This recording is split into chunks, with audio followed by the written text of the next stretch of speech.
सर्व गणेश भक्तांना गणरायाच्या आगमनाची ओढ लागली आहे. यातच छत्रपती संभाजीनगरमध्ये गणेश मूर्ती तयार करण्याची लगबगही आता अंतिम टप्प्यात आली आहे. येत्या 2 दिवसात वाजत गाजत श्री गणरायाचं आगमन होईल.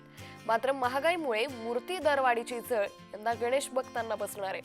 याबाबत मूर्तिकारांसोबत संवाद साधलाय आमचे प्रतिनिधी विजय चिडे यांनी.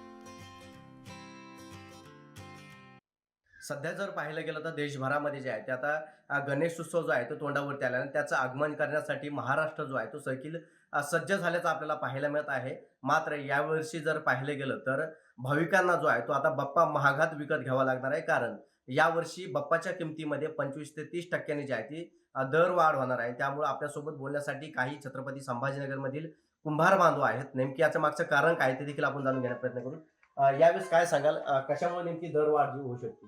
दरवाढीचं कारण असं होणार आहे की कोर्टाने आणि शासनाने जे बंदी घातली पीओपीच्या मूर्तीवर, आणि त्याच्यामुळं आम्हाला जेवढे मंथली काम करण्यासाठी दिवस मिळायचे तेवढे दिवस मिळाले नाही.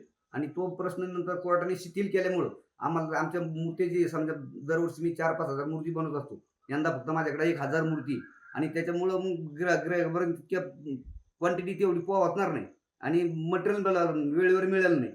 त्याच्यामुळं 25-30% रेट वाढणार. कच्चा माल असेल किंवा कामगार असेल याची घट जी आहे ती देखील झाली, याचा फटका देखील होऊ हा, शकतो. होऊ शकतो ना. कारागीर आले नाही जे मोठ्या मोठ्या मूर्ती बनवतात, त्याच्यामध्ये शासनानं उंचीवर बंदी घातलेली आहे मूर्तीच्या.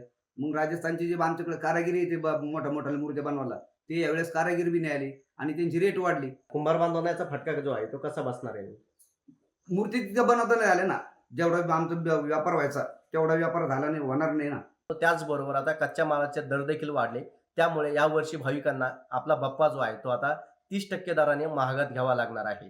छत्रपती संभाजीनगरहून विजय चिडे, जय महाराष्ट्र.